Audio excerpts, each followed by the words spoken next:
Freeze. Hands on your head now. On a quiet sidewalk shaded by an old oak tree, a fit black man in his late 50s was finishing his morning push-ups. Sweat soaked his gray t-shirt and black athletic shorts as he stood to continue his jog. But his routine was interrupted by Officer Kyle Easton, a white policeman around 35, who had just stepped out of his patrol car with his hand hovering over his holstered gun. "Did you hear me?" "Hands on your head," Easton shouted again, now gripping his weapon. The man slowly stood straight, calm and composed, his hands at his sides. "Is there a problem, officer? Did I do something wrong?" His voice was steady, with no trace of fear, just confusion. Easton seemed irritated by the man's composure. "What you're doing here is the problem," he snapped, stepping closer. "This neighborhood isn't for your kind. What are you planning to steal?" The racist remark made the man frown. "I'm exercising. I live here." "Live here?" Easton scoffed, eyeing the man's simple clothes. "Looking like that?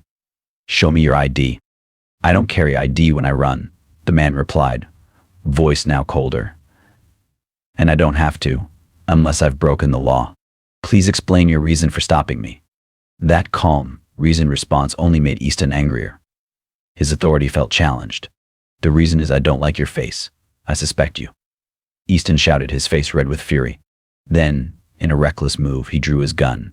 "Get on the ground, now, or I'll shoot." "Sorry to interrupt the story. Before we continue, we'd really appreciate it if you could like the video and subscribe to the channel.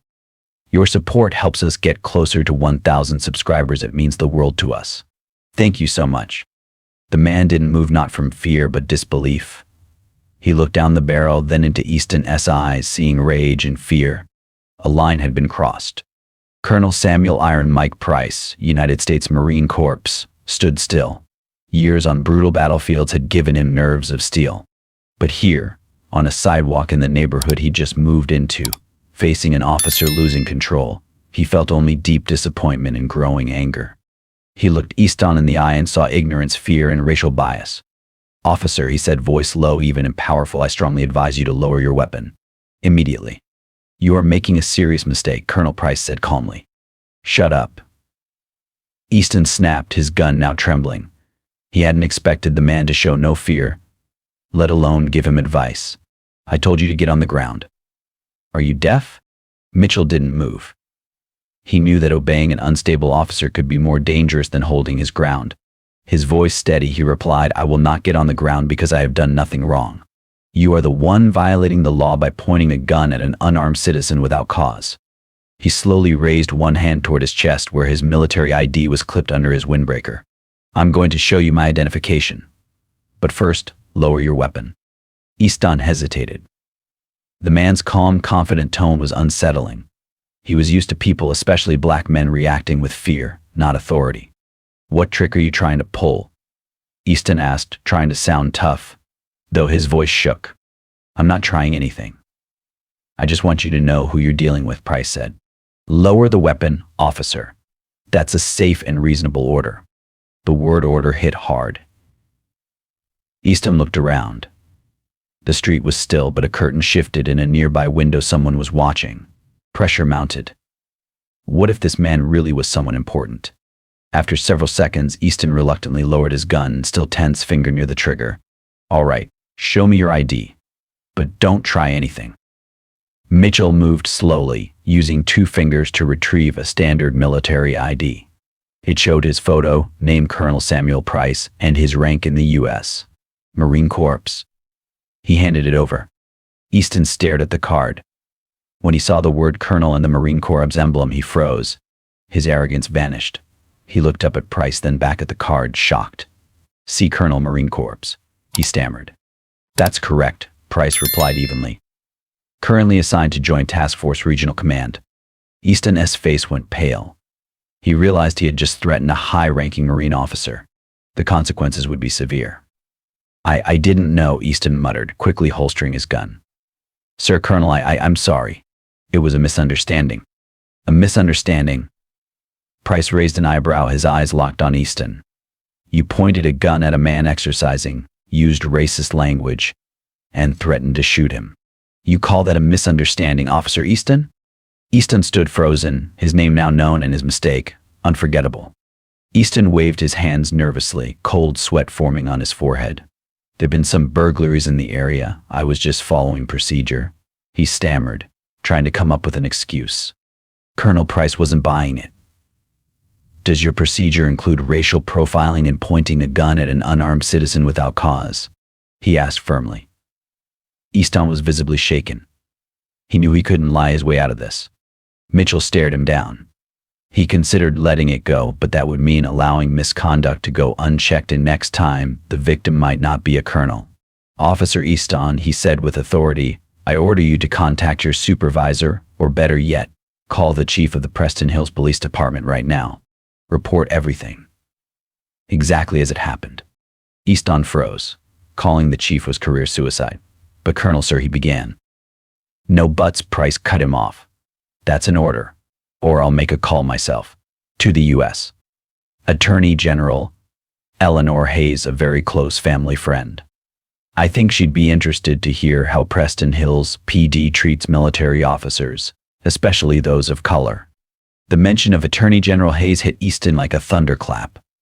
Everyone in Preston Hills knew her, powerful, respected, and not someone you crossed. Easton's face drained of color. His hands shaking, he pulled out his radio and called for an urgent line to Chief Halt, trying to sound calm but clearly panicking. He avoided Price's gaze, wiping sweat from his face as the weight of what he'd done hit him. The gun at his side felt unbearably heavy. He'd gone too far, and now there would be consequences. Colonel Price stood in silence, arms crossed, composed as ever. He didn't need to say more. Justice was already in motion. Moments later, Easton's radio crackled. A deep, stern voice came through. It was Chief Raymond Halt. Easton, what the hell are you doing on Oakmont Drive? Are you seriously messing with Colonel Price? Report now. Oh. Easton stammered, Sir, Chief, there's been a slight misunderstanding. Cut the crap, Holt snapped. Do you have any idea who you're dealing with? Do you know his connection to Attorney General Hayes? Easton nearly collapsed. It was worse than he feared. The chief knew. Everyone knew. Listen carefully, Holt barked. First, no more disrespect toward Colonel Price. Second, secure the scene and stay put. I'm coming with a supervisory team. Understood? Yes, sir, Easton whispered, defeated. The radio went silent. Easton stood frozen, nearly dropping it. He turned to Price, his face pale and pleading. Sir Colonel, I'm truly sorry. Please have mercy. Mitchell stared at him coldly, offering no reply. It was too late for apologies. What mattered now was accountability and making sure this never happened again. Police cars arrived quietly at the end of Oakmont Drive. Leading them was Chief Raymond Halt, a tall white man in his 50s, his face tense. Two senior officers followed, likely from Internal Affairs. Chief Halt walked straight to Colonel Samuel Price, ignoring Officer Easton standing nearby. Extending his hand, he said formally, Colonel Price, I'm Chief Halt. On behalf of the Preston Hills Police Department, I sincerely apologize for the unacceptable incident you experienced. Mitchell shook his hand, calm but not overly warm. I trust this will be handled properly, he replied. You have my word, Holt said. He then turned to Officer Easton, his tone cold. Officer Easton, hand over your weapon, badge, and ID to Lieutenant Henderson. You are suspended immediately pending investigation. Easton, humiliated, silently complied, removing his gun, badge, and ID in full view of the colonel and his chief. Lieutenant Henderson took the items without a word. Chief Holt turned back. Colonel, would you be willing to give a statement now or prefer a later time? I'm ready now, Price replied. I want this resolved quickly. Chief Holt nodded. He knew this would be a tough investigation, especially with pressure from the Attorney General's office, but he also saw this as a chance to restore public trust. He directed officers to search for witnesses, including Mrs. Henderson, a neighbor who had watched from her window, and ordered Easton's patrol car secured for body cam and dash cam footage. The investigation officially began. Officer Kyle Easton's career now hung in the balance. The Internal Affairs Division of the Preston Hills Police, led by Lieutenant Monica Hale, a sharp and respected investigator, took over. Given the involvement of a Marine colonel connected to Attorney General Hayes, the Department of Justice closely monitored the case. Colonel Price gave a detailed, professional statement at the IAD office, describing every moment from his exercise routine to Easton's approach, the racist language, and the unjustified weapon threat. He explained how he showed his military ID, remained calm, and demanded Easton contact his superiors. His credibility as a high-ranking officer made his account highly persuasive. Mrs. Henderson's testimony supported his version. While she hadn't heard every word, she confirmed the officer acted aggressively, shouted, and even pointed a gun at her new neighbor. But the strongest evidence came from Easton's body camera footage, objective, time-stamped, and impossible to deny. Despite some unclear audio, the department's tech team recovered key video footage. It clearly showed Officer Kyle Easton's aggressive tone, biased questioning, and anger when challenged. It also captured him drawing his weapon and threatening an unarmed man. While not every racist remark was audible, the footage was enough to expose Easton's abuse of power and reckless behavior. Dashcam data helped confirm the timeline in Easton's actions before the incident. Easton's personnel file revealed a pattern of past complaints, rudeness, unprofessional conduct, and possible discrimination. These were mostly brushed off with verbal warnings or counseling, showing a failure in accountability. This only strengthened Chief Holt's resolve to take firm action. Faced with overwhelming evidence, Easton eventually admitted to most of his misconduct. He confessed to approaching Colonel Price based on personal bias, using disrespectful language, demanding ID without cause, and drawing his weapon out of anger. He denied any racial motive, blaming his behavior on stress, but this excuse held no weight, as Price had been calm and non-aggressive throughout. After reviewing all evidence, Lieutenant Hale and the Internal Affairs team issued a final report. It concluded that Officer Easton had committed serious and repeated violations of the department's code of conduct, including abuse of authority, unlawful detention, use of force without cause, discriminatory language, and pointing a gun at an unarmed citizen. The IAD recommended permanent termination. But the case didn't end with his firing. Due to the severity, especially the gun threat and civil rights violations, the case was forwarded to both the county district attorney and the U.S. Attorney's Office. With oversight from the Department of Justice, the decision to prosecute came quickly. Assistant U.S. Attorney Jasmine Hayes, an expert in civil rights cases, led the federal prosecution. Kyle Easton faced the following charges: aggravated assault with a deadly weapon under state law for pointing a loaded gun at Colonel Price and causing fear of serious harm; official misconduct for abusing his power to act illegally and unethically; deprivation of rights under color of law 18 U.S.C. SS 242 for violating Colonel Price's constitutional rights, particularly due to race. This move signaled that racial bias and abuse of authority would be punished not just internally, but through the full weight of the law. Easton now faced more than the loss of his job; he faced prison. The trial took place months later in U.S. District Court, drawing national attention. The case wasn't just about one bad officer; it symbolized a broader crisis: racial profiling, abuse of power, and the alarming clash between military respect and police discrimination. The image of a black Marine colonel being threatened on his own street triggered public outrage and deep reflection. Arrogance and aggression were gone, replaced by fear and regret, though it remained unclear if it was sincere or just fear of punishment. Kyle Easton sat beside his lawyer, pale and silent. In sharp contrast, Colonel Samuel Iron Mike Price entered the courtroom in full Marine dress uniform. His presence commanded respect and added credibility. On the witness stand, he calmly and objectively recounted what happened, without anger or vengeance. His testimony was precise, consistent, and reinforced by his impeccable service record. Assistant U.S.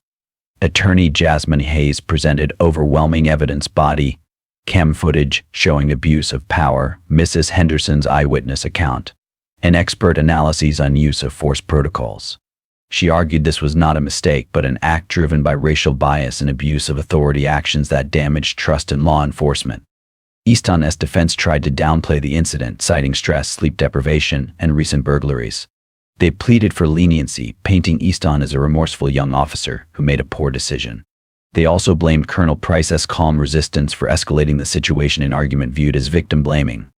After days of testimony, the federal jury deliberated briefly, suggesting strong consensus. When they returned, the four-person read the verdict in a silent courtroom. Guilty of aggravated assault with a deadly weapon. Guilty of official misconduct. Guilty of deprivation of rights under color of law. Easton collapsed in his chair as his family wept. Colonel Price gave a small solemn nod. Justice had been served. Weeks later, during sentencing, Judge Wallace Boone, a seasoned black judge with a civil rights background, addressed Easton sternly. He emphasized Easton's betrayal of public trust and the racial motivation behind his actions. Your victim was not only a citizen, the judge said, but a decorated Marine officer who defends the freedoms you violated. Your actions dishonored your badge, your duty, and the principles of justice.